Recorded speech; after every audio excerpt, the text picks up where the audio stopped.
Il y a un moment dans la vie où tu réalises que tout le bruit autour de toi t'a détourné de l'essentiel. Les faux entrepreneurs, les faux coachs, les discours vides qui répètent que tu dois faire plus, mais qui eux-mêmes n'ont jamais construit quoi que ce soit de réel.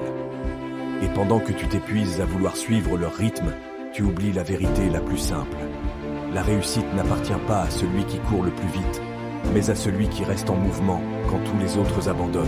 Il y a une puissance immense dans le fait de ralentir la cadence, de penser long terme et de construire des habitudes que tu peux réellement tenir. Parce qu'un business ne se bâtit pas sur de l'intensité temporaire, mais sur une progression durable, stable, presque silencieuse. Et cette stabilité, c'est elle qui crée les vraies opportunités, celle qui te propulse 10 fois plus loin que tous les slogans qu'on t'a vendus. Alors, aujourd'hui, je veux que tu prennes une décision. Mettre fin au bruit, te reconnecter à toi-même.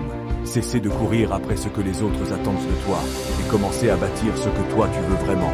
Parce que la vérité, c'est que tu n'es pas perdu. Tu es juste entouré de trop de distractions, trop d'opinions, trop de voix qui ne sont pas la tienne. Et il est temps de retrouver ton chemin. Le vrai chemin. Celui qui change tout. Quand je te dis « il est temps de disparaître », je ne te parle pas de fuir le monde. Je te parle du moment où tu comprends que si tu continues à être disponible pour tout le monde, tu ne seras jamais disponible pour ta propre vie. Ce n'est pas couper tes amis, ce n'est pas devenir froid ou distant. C'est juste décider que ton objectif passe en premier, que ta vision passe avant les notifications, les soirées inutiles et les conversations qui t'épuisent. Tu sais pourquoi tu te sens parfois vide, alors que tu es occupé toute la journée. Parce que tu passes ton temps à répondre, à réagir, au lieu de construire. Tu réponds aux messages, aux attentes des autres, aux tendances, au stress. Mais tu ne réponds jamais à l'appel le plus important, celui de ta propre mission. C'est dire, là, je me retire du bruit, je me retire de la façade, je me retire de la validation. Je vais là où mon futur moi a besoin que j'aille. Et je vais être honnête avec toi. Les gens ne vont pas tous comprendre. Certains vont dire que tu as changé, que tu es moins présent, que tu es bizarre maintenant. Et tu sais quoi? Ils ont raison. Tu es en train de changer. Tu n'es plus disponible pour les discussions qui ne t'apportent rien, pour les projets sans vision, pour les personnes qui tournent en rond depuis des années. Tu te dois mieux que ça. Parce qu'au fond de toi, tu sais que tu n'es pas fait pour une vie moyenne. Tu le sens, ce truc qui te tire vers le haut. Mais tant que tu restes scotché au même environnement, aux mêmes habitudes, aux mêmes distractions, tu bloques ta propre évolution. Le jour où tu décides d'entrer dans ton ghost mode, ce n'est pas la fin, c'est le début. Le début de toi contre toi, le début du vrai travail. On va être clair, ton environnement te programme. Tu peux croire que tu es différent, que tu es plus motivé que les autres. Mais si tu passes tes journées entouré de gens qui n'ont aucun plan, aucune discipline et zéro ambition, tu vas finir comme eux. Pas parce que tu le veux, mais parce que c'est ce que ton cerveau voit, respire et normalise chaque jour. Montre-moi tes amis, je te montrerai ton futur. Ce n'est pas juste une phrase motivante, c'est une équation. Regarde bien autour de toi. Quand tu parles de projet, ils parlent de week-end. Quand tu parles d'investissement, ils parlent de nouvelles séries. Quand tu parles de devenir libre, ils te parlent de sécurité. Tu veux vraiment que ce soit ça ton miroir? Parce que ton niveau de vie ne dépassera jamais durablement le niveau de ton entourage. Si tu es le plus motivé de la pièce, tu es dans la mauvaise pièce. La vérité, c'est que tu n'as pas seulement besoin de couper certaines personnes, tu as besoin d'en ajouter de nouvelles.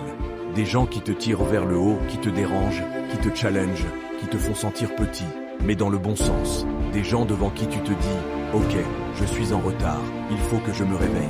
Tu n'imagines pas à quel point une conversation avec la bonne personne peut valoir plus que 6 mois de vidéos YouTube. Et parfois, ça commence simplement par changer de fréquence.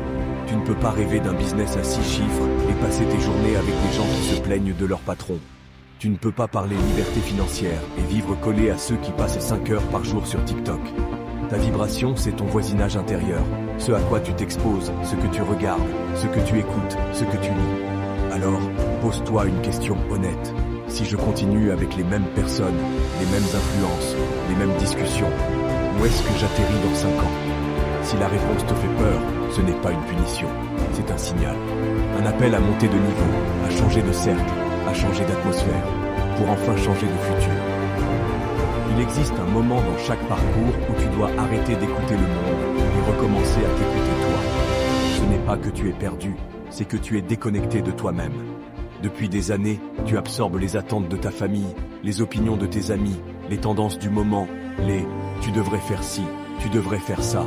Et petit à petit, tu t'es éloigné de ta véritable boussole intérieure. Tu ne sais plus ce que toi tu veux. Tu sais seulement ce que les autres attendent de toi. Mais la vérité, c'est que ta différence est ta force. Ce que tu as de bizarre, de particulier, de incompris, c'est littéralement ton avantage compétitif dans la vie et en business. Les entrepreneurs qui gagnent vraiment ne sont pas ceux qui essaient de ressembler aux autres, mais ceux qui exploitent ce qui les rend uniques. Ce que tu appelles étrange est souvent la porte qui mène à ta vraie zone de génie. Le problème ? Tu t'es tellement habitué à faire taire cette voix que tu as oublié qu'elle existe. Pour la retrouver, il faut réapprendre à écouter, écrire, observer, ressentir ce qui t'a toujours attiré naturellement avant que le monde ne t'influence. Va chercher dans ton enfance, dans ces passions qui t'excitaient avant que la société ne t'explique ce qui était réaliste. Parce que c'est dans ces souvenirs-là que se trouvent les premières pièces du puzzle de ton identité. Ce n'est pas un processus rapide. Ce n'est pas un truc que tu trouves en une semaine. C'est une reconstruction, une excavation. Tu dois creuser pour retrouver ce qui t'animait, ce qui t'intriguait, ce qui te faisait vibrer, ce qui te donne de l'énergie et ce qui t'envole. Ce n'est qu'en retrouvant ce lien intérieur que tu pourras enfin bâtir un parcours qui t'appartient vraiment. Et surtout, comprends ceci. Si tu continues à vivre selon les attentes des autres, tu vas mourir sans avoir vécu pour toi. Le monde n'a pas besoin d'une copie. Il a besoin de la version brute, distincte, entière de toi. Tu veux réussir? Alors retire-toi du jeu des tendances. Arrête de courir derrière ce que tout le monde poursuit aujourd'hui, pour ensuite tout abandonner demain. La vérité, c'est que la plupart des gens ne choisissent pas un business, ils choisissent la mode du moment.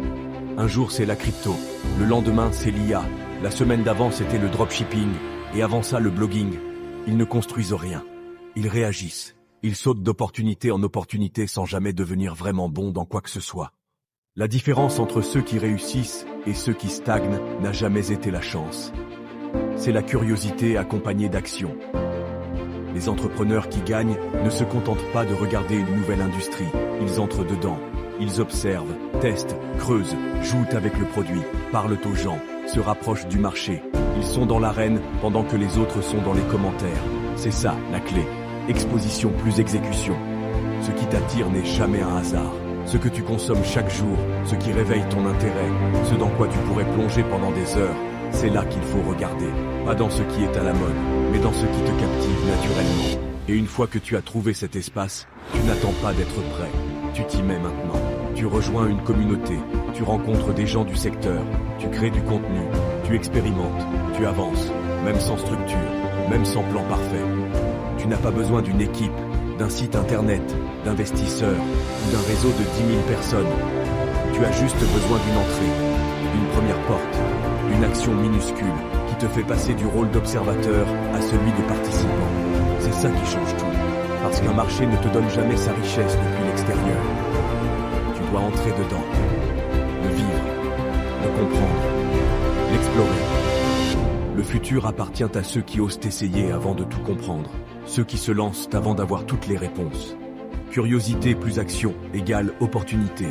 Regarder égale stagnation. À toi de choisir ton camp. Il y a un principe que trop peu de gens comprennent. L'accès crée les opportunités. Les portes ne s'ouvrent pas parce que tu es talentueux, motivé ou prometteur. Elles s'ouvrent parce que tu oses frapper. Le plus grand mensonge de notre génération, c'est de croire qu'on doit tout faire seul. Alors qu'en réalité, chaque entrepreneur qui réussit s'appuie sur une chose simple, les autres, les bonnes personnes, au bon moment. Tu veux accélérer ton parcours? Trouve quelqu'un